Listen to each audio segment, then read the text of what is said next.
Hello friends, नमस्कार।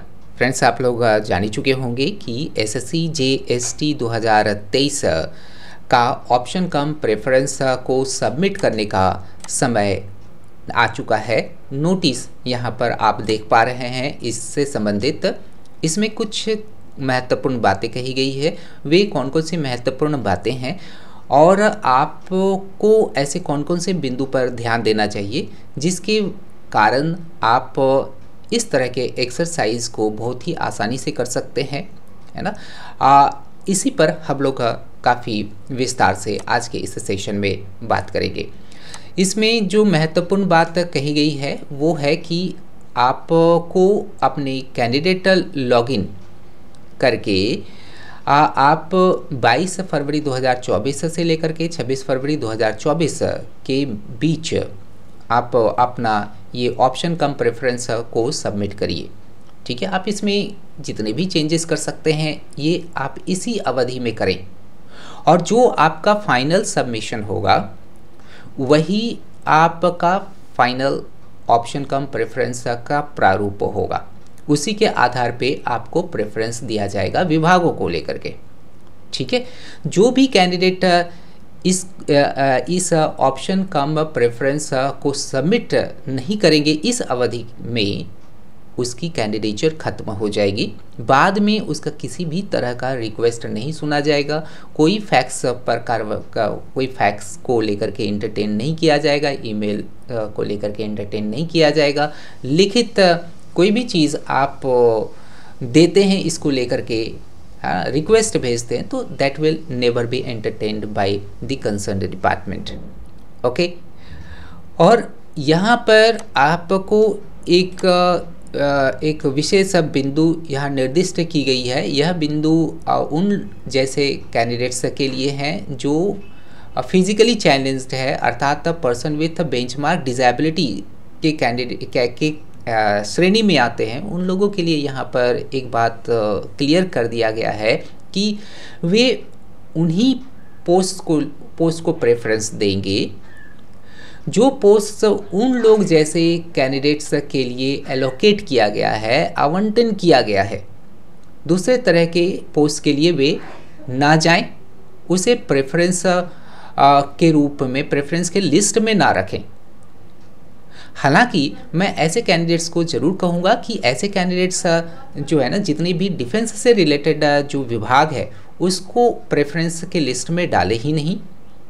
दूसरा क्या कि कोस्टल गार्ड से रिलेटेड एक कुछ जो वैकेंसीज है उसके लिए भी ना जाएं। ये और हो सकता है 2-4 पोस्ट और भी ऐसे विभाग हो सकते हैं जहाँ पर डिसेबिलिटीज़ के लिए कोई जगह नहीं बनता है ना। अगर उस तरह के डिपार्टमेंट में आपका सिलेक्शन होता भी है, उस ऑर्गेनाइजेशन के लिए आप कट ऑफ को प्राप्त भी करते हैं, लेकिन उस ऑर्गेनाइजेशन में डिसेबिलिटीज़ के लिए कोई जगह नहीं है, तब फिर आपकी कैंडिडेचर उस ऑर्गेनाइजेशन के द्वारा ख़त्म कर दी जाएगी। तो किंतु बहुत सारे आपको ऐसे पोस्ट्स मिलेंगे जहां पर डिसेबिलिटीज़ के लिए जगह होता है, जैसे कि आप राजभाषा विभाग के लिए आप प्रेफरेंस दे सकते हैं, या आप जो है ना वो टैक्स वाले डिपार्टमेंट में आप जा सकते हैं, उस विभाग को लेकर के प्रेफरेंस दे सकते हैं। और ऐसे ही 2-3 और 4 और भी ऐसे मिनिस्ट्रीज़ है जिसमें कि आप ट्राई कर सकते हैं, उसको प्रेफरेंस के लिस्ट में रख सकते हैं। पांचवा जो महत्वपूर्ण बात है यहाँ कही गई है वही है कि आप यदि ऐसा करने में विफल होते हैं तब आप का रिक्वेस्ट को एंटरटेन नहीं किया जाएगा कमीशन के द्वारा। देखिए यही लिखा गया है, entertained shall not be entertained by the commission and will be समरली rejected. Okay, अब हम लोग यहाँ पर देखते हैं कि कौन कौन से ऐसे विभाग है जो इस चयन प्रक्रिया में भाग लिए हुए हैं।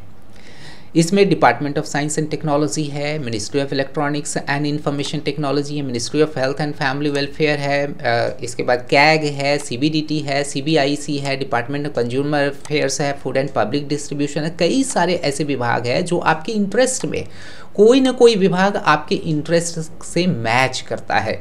ऐसा नहीं कि आपको जॉब को लेकर के किसी भी तरह का डिससेटिस्फैक्शन हो, अर्थात असंतोष की भावना हो। हर एक कैंडिडेट चाहता है कि मुझे सैलरी सेटिस्फैक्शन प्राप्त हो, और एसएससी जीएसटी आपको अच्छे खासे सैलरी प्रोवाइड करती है। 35,000 प्लस से आपकी सैलरी स्टार्ट होगी, जो कि ठीक है। बहुत सारे अन्य तरह के अलावेंसेज आपको प्राप्त होंगे इसके अलावा, लेकिन इसके साथ ही साथ सैलरी सेटिस्फैक्शन के साथ ही साथ यह बहुत ज़रूरी हो जाता है कि आपको जो संस्था प्राप्त हुई है, आपको जो विभाग प्राप्त हुआ, उस विभाग के प्रति आप कितना रुचि अभिरुचि दिखाते हैं, क्योंकि जॉब सेटिस्फैक्शन भी उतना ही आवश्यक है।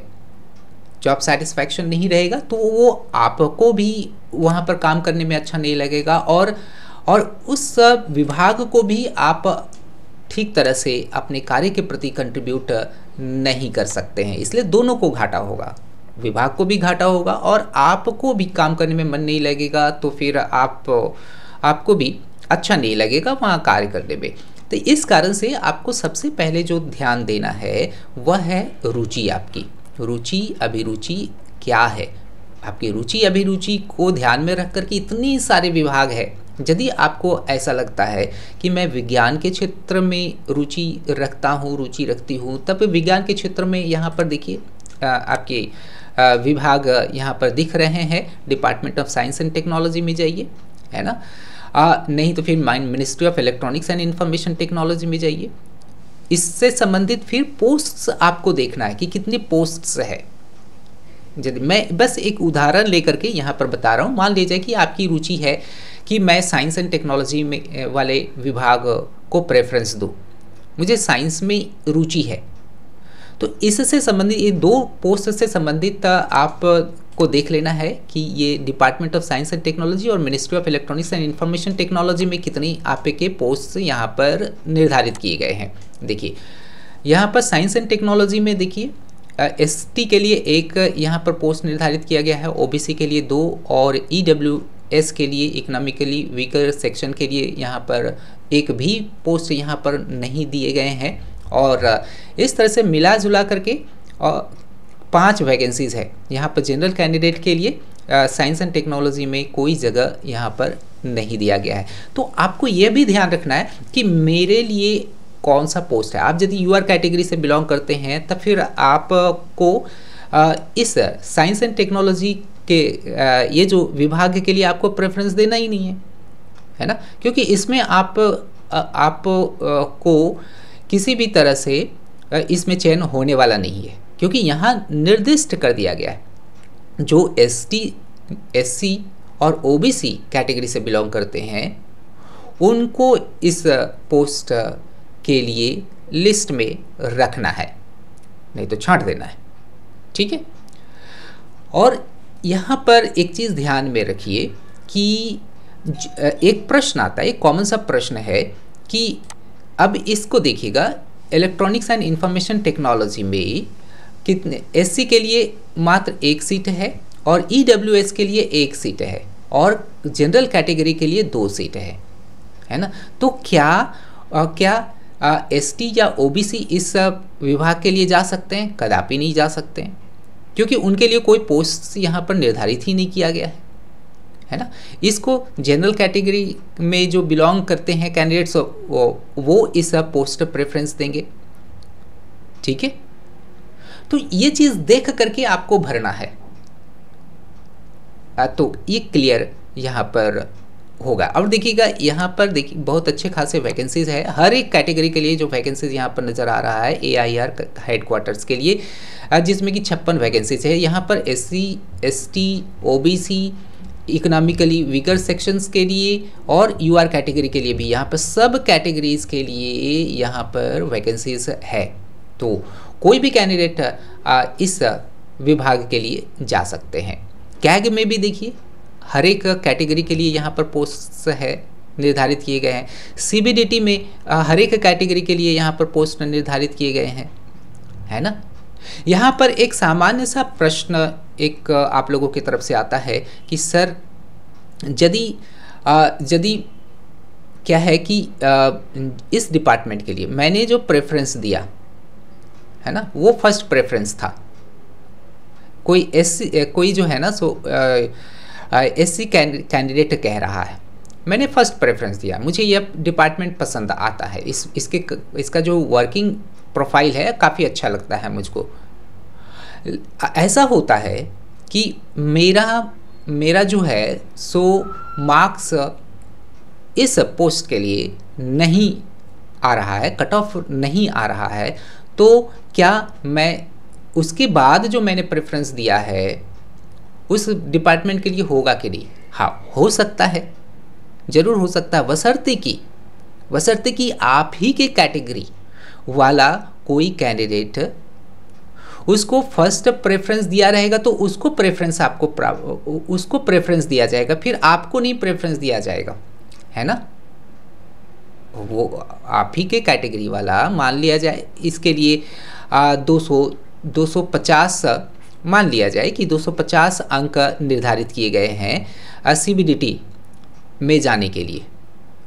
आपने क्या है कि फर्स्ट प्रेफरेंस दिया और आपका मार्क्स जो आया वह 245 मार्क्स आया, और क्या है कि तो फिर आपका फर्स्ट प्रेफरेंस तो आपने जो दिया था इस पोस्ट के लिए वो तो आपको नहीं प्राप्त हो रहा है।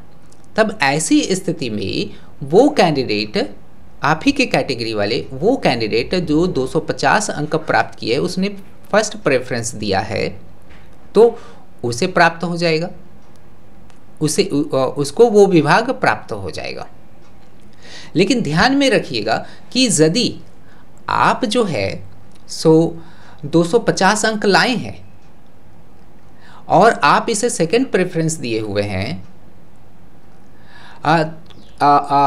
सेकंड प्रेफरेंस, और जो कैंडिडेट 245 अंक लाए हुए हैं और वो इस डिपार्टमेंट को फर्स्ट प्रेफरेंस दिए हुए हैं, तब उस कैंडिडेट को जो कम मार्क्स ला करके वो कट ऑफ को वो प्राप्त किया हुआ है तो उसे वह डिपार्टमेंट प्राप्त हो जाएगा। आपको वो डिपार्टमेंट नहीं प्राप्त होगा क्योंकि आपने उस डिपार्टमेंट को फर्स्ट प्रेफरेंस नहीं दिया।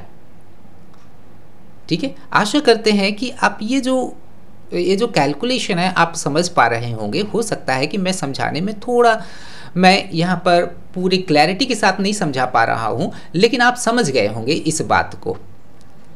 ओके, तो ये जो है पहला जो आपको ध्यान में रखना है, आपको रुचि अभिरुचि को ध्यान में रख करके आपको डिपार्टमेंट सेलेक्ट करना है कि इस डिपार्टमेंट, ये जो डिपार्टमेंट है मेरा फर्स्ट प्रेफरेंस के रूप में जाना चाहिए। सेकंड प्रेफरेंस मेरा मान लीजिए हेल्थ एंड फैमिली वेलफेयर रहेगा, सेकंड प्रेफरेंस रहेगा। थर्ड प्रेफरेंस में आपका कोई टैक्स डिपार्टमेंट आपका रहेगा, है ना। फिफ्थ सिक्स्थ, इस तरह से आपको लिस्ट बना लेना है अपनी रुचि के अनुसार, घटते हुए रुचि के क्रम में। इसके बाद फिर आपको अपने कैटेगरी का ध्यान रखना है कि आपका कैटेगरी कौन सा है, और फिर उन्हीं डिपार्टमेंट्स को ध्यान में रखते हुए आपको देखना है कि मेरे कैटेगरी के लिए उस जो मैंने डिपार्टमेंट चुने हैं उसमें क्या मेरे कैटेगरी के लिए कोई वैकेंसीज है या नहीं है। अगर नहीं है तो बस क्रॉस लगाइए। आशा करते हैं इस बात को आप समझ गए होंगे। और जो नेक्स्ट जो इम्पॉर्टेंट जो हम लोग बात करेंगे, देखिएगा दूसरा पॉइंट में हम लोगों ने क्या लिया कि आपको नंबर ऑफ वैकेंसीज देखना है, नंबर ऑफ वैकेंसीज, और keeping in mind your category. ठीक है, आप अपने कैटेगरी को ध्यान में रखना है, रख करके आपको विभाग का चयन करना। और तीसरा जो महत्वपूर्ण बात है वह है आपका जो प्रश्न है, सामान्य सा प्रश्न आप लोग करते हैं कि सर मुझे ऐसा कौन सा विभाग चुनना चाहिए, उसको प्रेफरेंस में देना चाहिए जिसमें ट्रांसफ़र के चांसेस कम हो, है ना। किंतु फ्रेंड मैं बता दूं कि ट्रांसफ़र को लेकर के किसी भी तरह की अटकलें नहीं लगाया जा सकता है। कोई भी विभाग ट्रांसफरेबल हो सकता है, नहीं तो नहीं भी हो सकता है। यह डिपेंड करता है कि आपका जब चयन होता है उस डिपार्टमेंट में, तो वो यदि अंडर स्टाफ्ड रहेगा तब तो फिर तो आपके सीनियर आपको जाने के लिए नहीं देगा, है ना, आपको अपने ही डिपार्टमेंट में वो रखेगा, आपको फिर ट्रांसफ़र लेने के लिए नहीं देगा, आपका ट्रांसफ़र होगा ही नहीं। ऐसे बहुत सारे कैंडिडेट्स है जिनका चयन 10 साल पहले हुआ है और उसी जगह पर अभी तक पड़ा हुआ है, वहाँ से वो टस से मस नहीं हुआ, उनको ट्रांसफ़र दिया ही नहीं गया। और कुछ ऐसे भी कैंडिडेट्स हैं जिनका बार बार ट्रांसफ़र हो रहा है, इसलिए वही डिपार्टमेंट में कुछ कैंडिडेट्स का बार बार ट्रांसफ़र हो रहा है और कुछ कैंडिडेट्स ऐसे जो जिनका ट्रांसफ़र ही नहीं हो रहा है। तो यह कहना बड़ा मुश्किल है कि कौन सा विभाग आपका ट्रांसफरेबल ज़्यादा है और कौन सा विभाग ट्रांसफरेबल कम है। आपको माइंड सेटअप करना है कि यदि मैं नौकरी के लिए जा रहा हूँ, नौकरी के लिए जा रही हूँ, तो ट्रांसफ़र एक कॉमन फिनोमिनन है और इसके लिए मुझे सदैव मानसिक रूप से तैयार रहना है। ठीक है, फिर भी क्या है कि अपने अपने क्षेत्र को ध्यान में रख करके करना क्या है कि जो डिपार्टमेंट आपने चुना, जैसे सेकेंड प्रोसेस मैंने बताया कि आपको किस डिपार्टमेंट में कितनी वैकेंसीज है, अपने कैटेगरी को ध्यान में रख करके उसको चुनिए। और तीसरा जो है ना, आप R&D कर लीजिए। R&D कहने का मतलब हुआ कि जो भी विभाग आपके इंटरेस्ट में है, देख लिए कि उसमें आपकी वैकेंसीज भी है, कैटेगरी को ध्यान में रख करके उसका वर्किंग प्रोफाइल जान लीजिए, उसके वेबसाइट विजिट करिए। वेबसाइट में विजिट करने के बाद आपको वहाँ पर यह कोई ना कोई जगह में आपको देखने के लिए मिल जाएगा कि वह डिपार्टमेंट किस किस एरिया में फैला हुआ है, कौन कौन से जगह पर उसके ऑफिसेज है, कहाँ पर ज़्यादा ऑफिसेज देखने के लिए मिलेगा। जैसे एक उदाहरण के रूप में हम लोग लेकर के चलते हैं, मान लीजिए कि माइनिंग डिपार्टमेंट में आपका इंटरेस्ट है।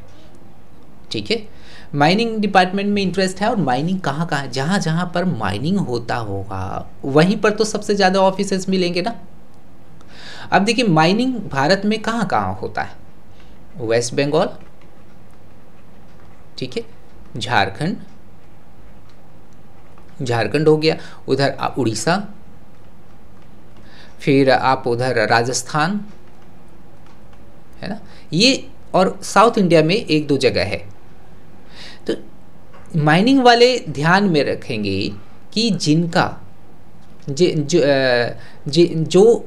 जो चाहते हैं कि वेस्ट बंगाल, झारखंड, उड़ीसा, राजस्थान इस तरह के जगहों में उनका पोस्टिंग हो, तो वो इस बात को ध्यान में रख करके इसे प्रेफरेंस दें कि मुझे माइनिंग को चुनना है। ठीक है, इसी तरह से अन्य डिपार्टमेंट्स है, उसके लिए भी आपको R&D करना है। आपके हाथ में अभी भी समय है ना, उस समय को ध्यान में रख करके पूरा R&D करिए और प्रेफरेंस के लिए डिपार्टमेंट प्रेफरेंस का आप लिस्ट बनाइए। लिस्ट बनाने के बाद फिर आप उस पर गौर करिए और देखिए सब चीज़ ठीक है, तो फिर फाइनली उसे सबमिट कर दीजिए। ओके, तो ये इस तरह से आप यदि कार्य करते हैं तो बहुत ही आसान हो जाएगा इस तरह के एक्सरसाइज को करने के लिए। ओके, और ऐसे भी आप मॉडिफिकेशंस तो कर ही सकते हैं काफ़ी सारे, जब तक आप फाइनली सबमिट नहीं करते हैं, है ना, काफ़ी सारे मॉडिफिकेशन कर सकते हैं कि नहीं मुझे ये डिपार्टमेंट चाहिए, है ना। तो फाइनली आप R&D करके आप इस तरह के ऑप्शन कम प्रेफरेंस के एक्सरसाइज के लिए खुद को तैयार करिए। आशा करते हैं कि आप समझ गए होंगे कि किस तरह से आप बेस्ट प्रेफरेंस खुद के लिए चुन सकते हैं।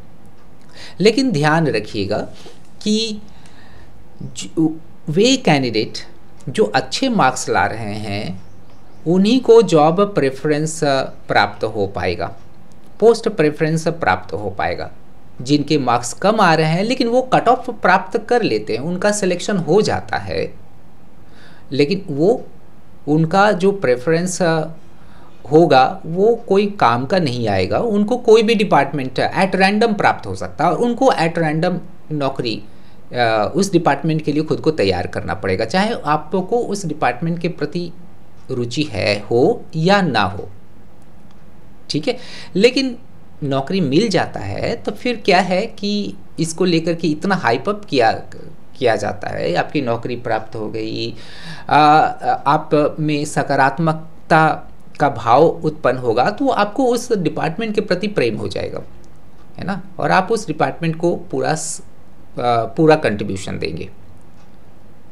तो फ्रेंड, अब बात करते हैं SHT सीनियर हिंदी ट्रांसलेटर के पोस्ट के लिए आपको किस तरह से इसका चयन करना है। यदि आपको लग रहा है कि आपका मार्क्स बहुत अच्छा आ रहा है, अगर UR कैटेगरी की बात करते हैं तो यदि मैं कट ऑफ की बात करूं तो UR कैटेगरी के लिए SHT के लिए जो आपका जो अनुमानित जो कट ऑफ जाने वाला है वह मुझे लगता है कि 280 प्लस तो ज़रूर है ना, 280 प्लस जो ला रहे हैं उनको SHT के लिए जाना चाहिए।